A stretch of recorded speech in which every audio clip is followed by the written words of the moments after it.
Jonathan Voss wiped his sweaty palms on the front of his sweater, which had a faded schematic of a 22nd century Mars rover and a mysterious coffee stain that refused to obey the laws of detergent. The dinner table was too neat. He'd adjusted the silverware 5 times and nearly broke a wine glass trying to make it clink like in the romance Sims.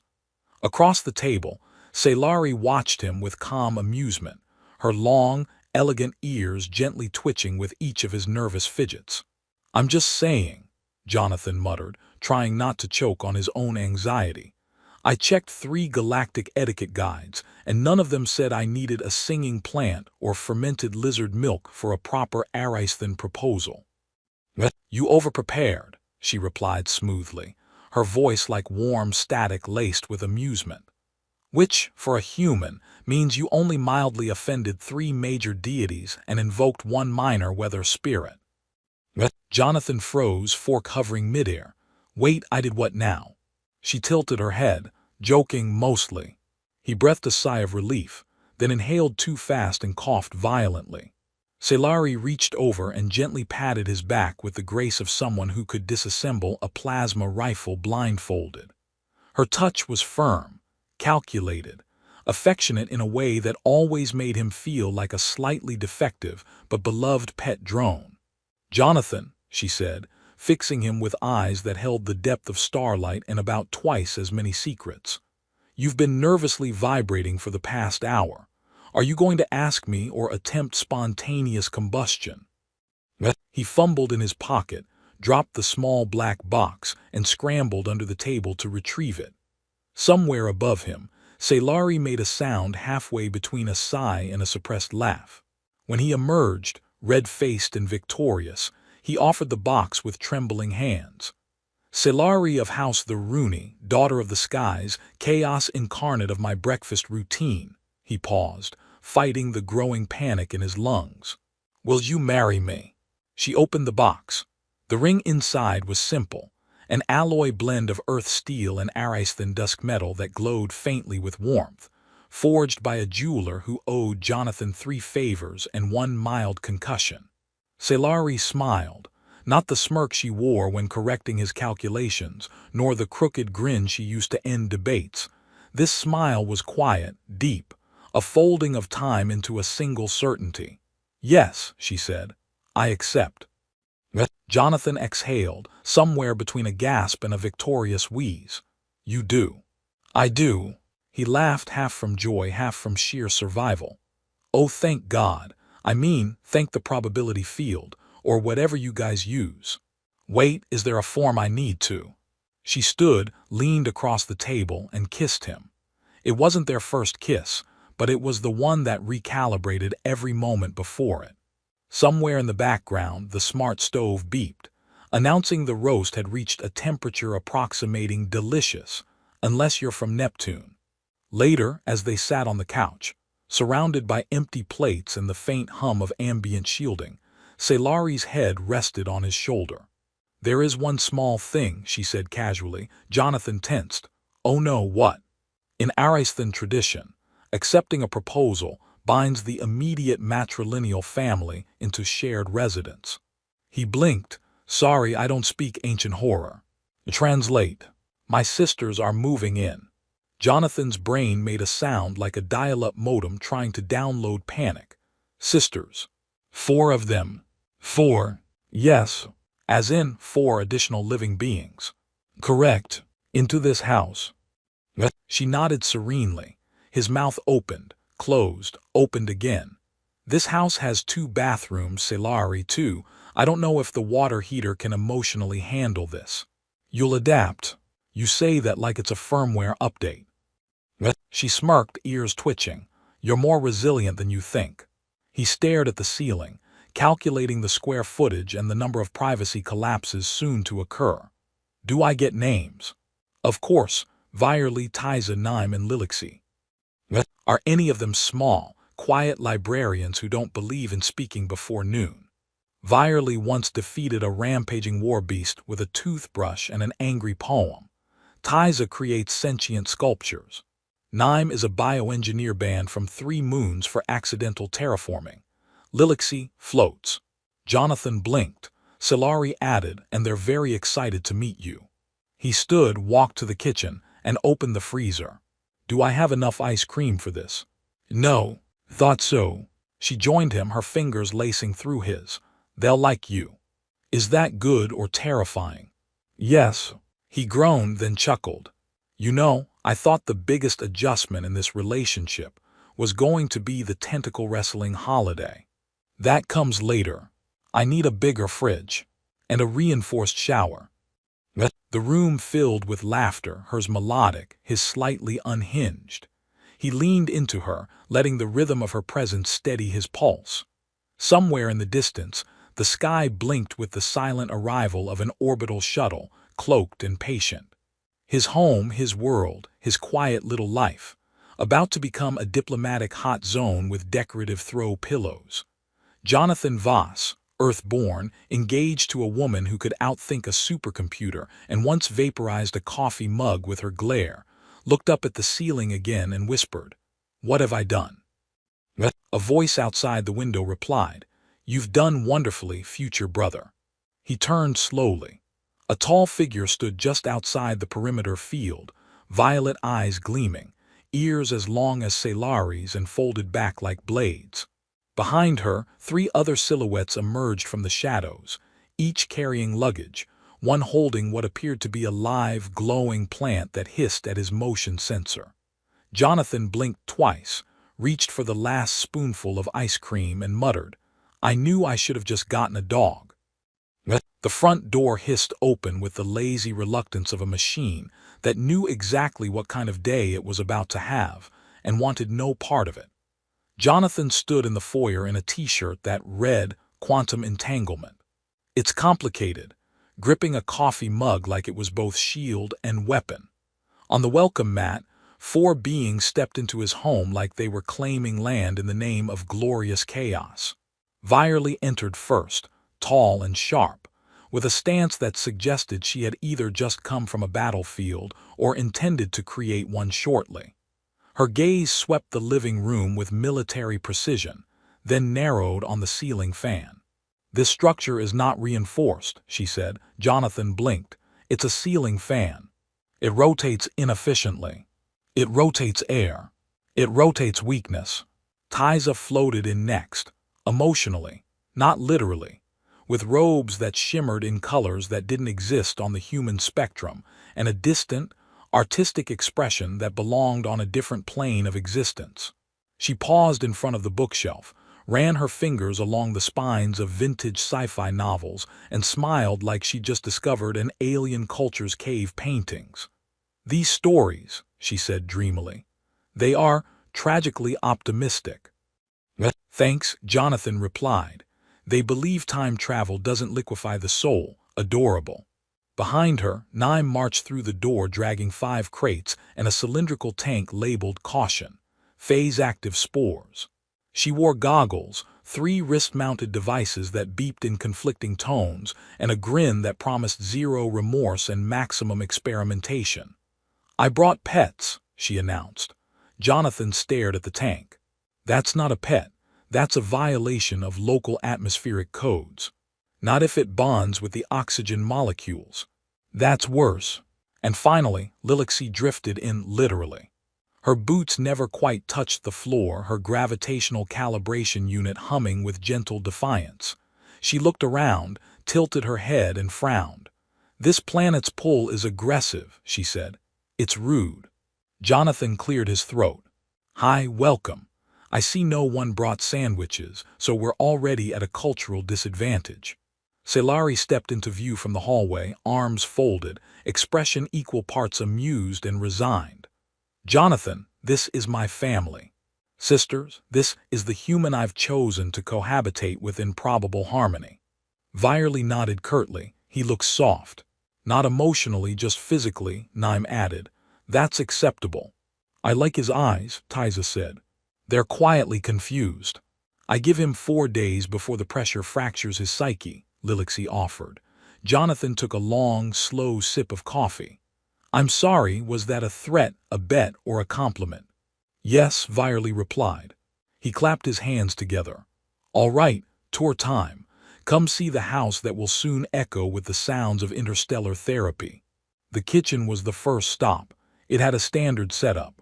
Dual-energy stove, refrigerator with AI-induced guilt trips about snack frequency, and a wall-mounted hydration synth that tried to dispense flavored water but mostly judged him in silence. Naim touched every surface with scientific hunger. "This counter material," she said, pressing a scanner against it. "It resists acidic corrosion but not psychic echoes. Did someone scream here?" "That was me," Jonathan said, "trying to bake." In the hallway, Lilixie floated through a potted plant. The plant didn't survive. She looked back at its crumpled remains and whispered, "Weak." Tiza paused before a framed photo of Jonathan and Silari on a beach. She stared for several seconds, then asked, "Is this pre-bonding or post-verbal convergence?" "It was Thursday," Jonathan replied. In the living room, Virely began rearranging the furniture without comment. She placed the couch at a precise angle, moved a lamp, then pulled a schematic from her sleeve and unfolded it across the coffee table.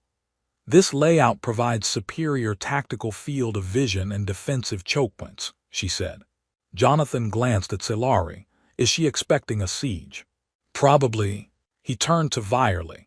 "You do realize this is a neighborhood. The most dangerous thing that's happened here was a raccoon stealing someone's drone." She looked up. "Was the drone recovered?" "No, it's king of the power lines now." Virely gave a single nod. "Respect." Later, after a dinner that involved 3 incompatible dietary systems, a small fire, and Naim trying to recalibrate the toaster into a food replicator, the sisters settled in for the evening. Tiza meditated by the window, projecting low-frequency harmonics. Lilixie hovered near the ceiling, muttering about Earth's moon being suspiciously passive. Virely patrolled the perimeter with a handheld scanner and 2 knives. Naim had somehow hotwired the house AI and was teaching it sarcasm. Jonathan sat on the couch with Silari, a thermal pack on his shoulder and the taste of fermented root paste still haunting his tongue. "So," he said, "normal first day of interspecies family integration, right?"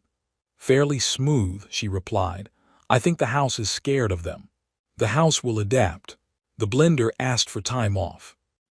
They sat in silence for a while, the comforting kind. The kind that only arrives when you've given up on understanding anything and leaned fully into absurdity. The ceiling fan hummed above them, now tilted slightly from Virely's modifications. Jonathan looked up. "Do you think," he said slowly, "if I pretend to be a lamp they'll forget I exist for a week?" "No," Silari said. He sighed. "Didn't think so." She rested her head on his shoulder. "But they'll learn to love you." "Like a houseplant. Like something more dangerous, a mystery." "Can I be a mysterious houseplant?" She smiled. "You already are." The ceiling creaked. A shoe floated down, followed by Lilixie's voice. "Do not bond emotionally with the air vents. They betray." Jonathan nodded. "Noted." Silari squeezed his hand. "Welcome to the family." Jonathan stood in the kitchen, holding a spatula like it was a diplomatic flag, and a shield. The countertop was covered in what had once been ingredients but now resembled a colorful biohazard warning. There was flour on the ceiling. The toaster glowed faintly blue. And somewhere behind him, the blender was humming a melody that could only be described as deeply judgmental. Tiza leaned over the kitchen island, watching with gentle fascination as Jonathan attempted to flip an Ariston root cake, which responded by letting out a small puff of steam and a sound suspiciously like laughter. "You cook like someone trying to charm a wild animal," she observed. "That's because it is a wild animal," he muttered. "The root cake tried to bite me earlier. I think it's developing opinions." Naim, goggles perched on her forehead and fingers stained with something luminous and mildly hissing, nodded approvingly. "You're feeding it your emotional wavelength. It's bonding. That's good." "I don't want to bond with my breakfast," Jonathan snapped. "I want to eat it." "You say that," she replied, "but you haven't heard its mating song yet." He turned slowly. "That's what that whistling is." "Possibly." Virely entered the kitchen with the same presence as a tactical alert, eyes scanning for structural weaknesses or unsecured knives. She looked at the chaos, then at Jonathan, then at the root cake. That should be neutralized. It's a pastry. It's a threat. Tyza hummed. All food is a threat when one does not understand it. I understand it, I just don't trust it. Jonathan prodded the root cake with the spatula. It growled, he jumped. Okay, new rule. Breakfast should not express emotion. Lilixie floated in upside down, as was her way, hair drifting like lazy static. You emit distress pheromones before caffeine. It's adorable. I emit stress because I'm trying to survive domestic life with 5 space Amazons. Exaggeration, Virely noted. We are statistically average in height and density. You set up a perimeter defense around the garden gnome. Threat assessment, it looked suspicious. It's ceramic. Deception. Celari appeared, holding a datapad and sipping something teal. Jonathan, there's an issue with the upstairs bath. Lilixie reversed the gravity flow again. I did not reverse it, Lilixie called out. I liberated it. Jonathan sighed and set the spatula down. I'm going to die surrounded by sentient... She leaned in. I mean it affectionately. Later that morning, the living room had become a convergence point of Aristan traditions and human domestic chaos. Jonathan sat in a circle with the sisters for what Tyza described as a harmonic bonding session, which involved singing notes from the 6th octave of their language and projecting mood-based light patterns from embedded crystals. Jonathan could not sing in 6 octaves. He also lacked embedded crystals. This feels like a cult meeting run by interior decorators, he whispered. Silence enhances resonance, Virely replied without looking at him. He glanced at Naim. You're not even singing. I'm absorbing your neurochemical reactions, she said. They're hilarious. He turned to Lilixie. And you? I'm syncing with the couch. You're okay. No, I'm not asking. The bonding session ended when the living room lamp exploded from emotional overload. Tyza declared the event a creative triumph. Jonathan declared it a fire hazard. Celari agreed with both. In the afternoon, Jonathan found himself helping Naim install a quantum composting unit in the backyard. It pulsed ominously and emitted the occasional spark of theoretical matter. It recycles food waste into microorganic fuel, Naim explained, tightening a coil that squeaked in protest. Also, it may occasionally open small rifts in local probability space. Small as in a void standing directly in front of it during thunderstorms. He paused. I'm starting to think I wasn't emotionally equipped for a marriage involving dimensional engineering. That's fair, she said, patting his shoulder with a gloved hand that briefly phased out of sync with time. But you've got gumption and soft tissues. That's rare. Virely called them back inside for evening calibration drills, which turned out to be a family strategy game played with holographic units and shifting battlefield parameters. Jonathan's pieces lasted 4 minutes. You failed to secure the southern ridge, Virely said flatly.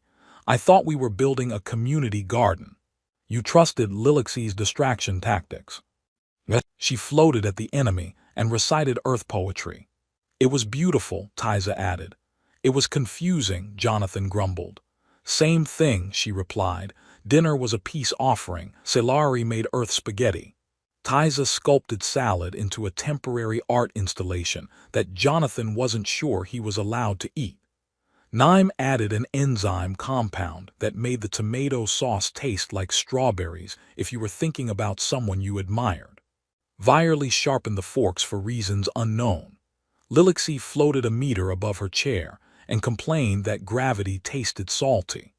By the time Jonathan collapsed into bed, the house felt like a spaceport lounge mixed with an alien opera and a documentary about surviving deep-sea creatures. Celari curled beside him, warm and constant. You did well today. I accidentally proposed to the coffee machine. It said no. Rude. She laughed softly, fingers tracing along his arm. You're adapting. I'm hallucinating. You're integrating. I think the sofa whispered my name earlier. Maybe it likes you. He sighed into the pillow. Is this what love is like on your planet? On Arasith, she murmured, love is messy, loud, full of challenge and union. Jonathan smiled faintly. So, basically Earth with more plasma leaks. Exactly.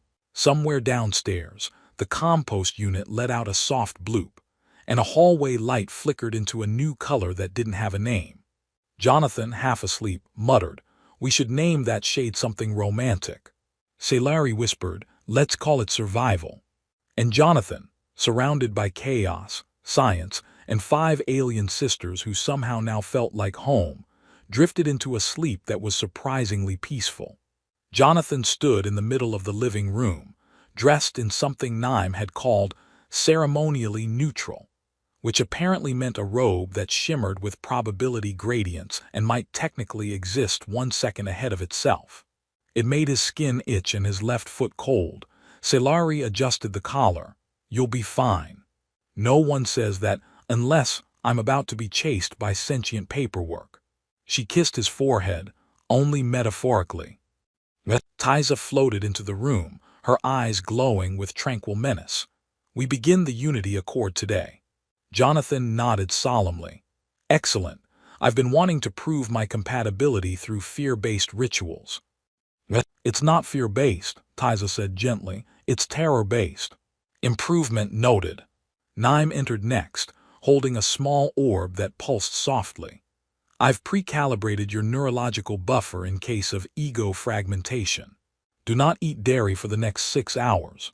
I already did. She looked concerned. The orb blinked red. Goodbye short-term memory. Vyerly walked in, armored in what appeared to be reinforced sarcasm and kinetic plating. She handed him a small dagger. For balance, she said, of body or mind. Of blame. Lilixie floated down from the ceiling, brushing imaginary dust from her shoulders. I baked a cake for after. It may contain mild temporal anomalies. Jonathan looked at Salari. Are we sure marriage isn't supposed to be paperwork and matching pajamas? She took his hand. This is our version of paperwork and survival. Tiza touched the wall panel and the entire room shimmered. The floor folded inward, the windows blinked out, and suddenly Jonathan stood inside a simulation chamber designed to emulate every existential question he'd ever avoided. Stage 1, Tiza announced, adaptation. A jungle appeared around him, with gravity behaving like a shy introvert and the trees whispering in binary. Vyerly emerged from the foliage, dressed like a survivalist with trust issues. You will navigate this terrain with me. We must retrieve the signal beacon and avoid the aggression fauna. Jonathan blinked. Aggression fauna. A nearby bush exploded. Something with too many eyes hissed and then politely vanished. That. They began to hike. Vyerly handed him a scanner that beeped every time he took a step. After the 5th beep, he frowned. Is this tracking danger? No, she said. It's rating your usefulness. What's the scale? Negative integers. He grumbled, tripped over a root, and accidentally activated a cloaking bush. Vyerly grabbed him by the collar and yanked him back. Camouflage entities. They pretend to be helpful thoughts. Oh, that's familiar. Eventually they reached the beacon, which required a password, a logic puzzle, and an emotional confession. Vyerly stared at him. Confess something real. Jonathan hesitated, then said, sometimes I reheat coffee 3 times and still forget to drink it. The beacon activated. Vyerly nodded once. Sufficient. Stage 2 began with Naim dropping him into a lab full of unstable molecules and a recipe for something called emotion stew. Balance taste, color, and sentiment, she said. Failure will result in minor philosophical collapse. Jonathan squinted at the ingredients. This one's labeled nostalgia, and it's weeping. Add it gently, unless you're thinking about childhood disappointments. This is oddly specific. He stirred, poured, sniffed, and accidentally summoned a brief hallucination of his 6th grade gym teacher. Naim tasted the final result. You've created something edible, she said, surprised. It tastes like regret and hope, Not bad. Thank you, I think. Stage 3 was Tiza's domain. She took him to a soundless void filled with floating thoughts. This is the resonance chamber. We sculpt memory and emotion into form. Jonathan held up his hands. I once made a macaroni giraffe that looked like an existential crisis. That's my peak sculpting experience. She handed him a thought thread glowing softly. Shape your love. He tried. What emerged was a swirling spiral of laughter, burnt toast, quiet mornings, and a very confused couch. Tiza studied it. It's chaotic, unrefined, deeply human. Should I be insulted? I am moved. Stage 4 was Lilix's. He floated beside her in zero gravity, while she recited Aristhan poems, and asked him to meditate on the shape of affection. He squinted at a floating sphere. It's kind of spherical. She nodded, close enough. Then she linked her mind to his with a light tap to the forehead. Memories spilled, awkward first dates, failed pancakes, his fear of deep-sea fish, and the moment Selari said yes. Lilixi blinked slowly. You are strange. Thank you. And earnest, like a confused comet. I'll take it. Final stage. Selari appeared in a room made of starlight, just her, no tests. You've passed. Jonathan blinked. Wait, really? I didn't even get maimed. You met my sisters. You endured, you laughed. I screamed once. You screamed with purpose. He stepped closer. So this is it, no boss fight. She touched his cheek. You chose us, we choose you. He exhaled, the lights dimmed, the simulation faded. He stood once more in his living room, surrounded by 5 alien women, a floating cake, and a very proud smart toaster that had just printed Welcome Unity Victor on a slice of bread. Jonathan grinned. So, do I get a certificate? Lilixi handed him a cupcake that briefly blinked. Eat quickly, before it evolves. He took a bite. Tastes like family. Jonathan sat on the edge of the rooftop garden, holding a mug of something hot, purple, and mildly glowing. The sunrise stretched across the sky like it was trying too hard. The compost unit behind him purred contentedly, having finally stopped opening small dimensional tears during thunderstorms. Probably. Lilixi floated beside him, sipping from a cup that hovered on its own. The local gravity has grown on me, like a fungus. Jonathan nodded. I've learned to accept the floor. She tilted her head. You're less flammable now. Thank you. I moisturize. Selari emerged from the stairwell, holding a datapad and a serene smile. The Unity Accord is officially recorded with both Earth and Aristhan registry systems. You're now legally bonded in 17 jurisdictions and morally obligated in 43. Jonathan exhaled. Do any of those require taxes? Only if you own livestock with interdimensional properties. Nime's mold collection might qualify. Nime appeared with a tray of spore pastries. They've stopped hissing. That's usually a good sign. Virely joined them, her hair slightly singed. Training room is now secure. Lilixi's cake was the final threat. Tiza arrived last, wearing a new shawl made of memories and mild sarcasm. Breakfast. Jonathan bit into a pastry that tasted like fruit, nostalgia, and something that might file taxes on its own. Still better than my cooking. You've improved, Selari said. I only set off 2 fire alarms last week. Growth. They gathered at the table that overlooked the neighborhood. The table had once been just furniture. Now it was witness to debates, experiments, food-related meltdowns, and an attempted musical performed entirely by the blender. Tiza tapped her fingers on the table's surface, which responded with a ripple of warm light. We've begun construction on a shared Aristhan Earth embassy in orbit. Mixed-species families are now being considered part of the Cultural Exchange Initiative. Nime grinned. Your patient zero of interplanetary marriage diplomacy. Jonathan raised his mug. I always wanted to be a historic footnote. Selari leaned in. You're more than a footnote. He smiled, softer now, less bewildered than he had been just weeks ago. I still don't understand half of what happens in this house. That's normal, Lilixi said. Even we don't understand the other half. The toaster's writing poetry now, Naim added. Jonathan nodded. I saw. It titled One Slice Crumbs of My Soul. Vilely trained it. I gave it purpose. You gave it trauma. They laughed, easy, natural, a sound that didn't exist before and could never be replicated. The kind of laughter that filled voids no science could measure. Jonathan stood. I thought I knew what love meant. Shared interests, late-night movies, arguing over thermostat settings. But this is a war council, a science fair, an opera, and an accidental diplomatic incident. And it's home. Celari stood beside him. You've changed. He looked at her, at the sisters gathered like planets around a newly discovered sun. I didn't just marry you. I married everything that shaped you, and somehow I didn't implode. Viley placed a hand on his shoulder. You would do well in a crisis squad. I'd cry a lot, but thank you. Tyza placed a small sculpture in his hand. It was abstract, possibly a bird, possibly a question mark. Your chaos has resonance. I take that as a compliment. Naim handed him a certificate that sparkled in 4 dimensions. You're now a registered cohabitant in the Ariston Biosocial Treaty. What's the fine print? Don't anger the furniture. Lilixi lowered to the ground and tapped his forehead. You are no longer prey. Thank you, I think.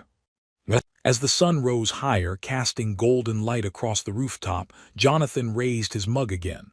To love, he said. To collision, Tyza added. To tactical compromise, said Viley. To mild fungal evolution, Naim offered. To gravity, said Lilixi. To us, Celari whispered. They drank. Somewhere in the house, the toaster printed out another poem and the blender tried to harmonize with the ventilation system. Jonathan Voss, former systems engineer, accidental diplomat, husband to an alien and brother-in-law to 4 interstellar anomalies, smiled at the universe and said, Yeah, I accept.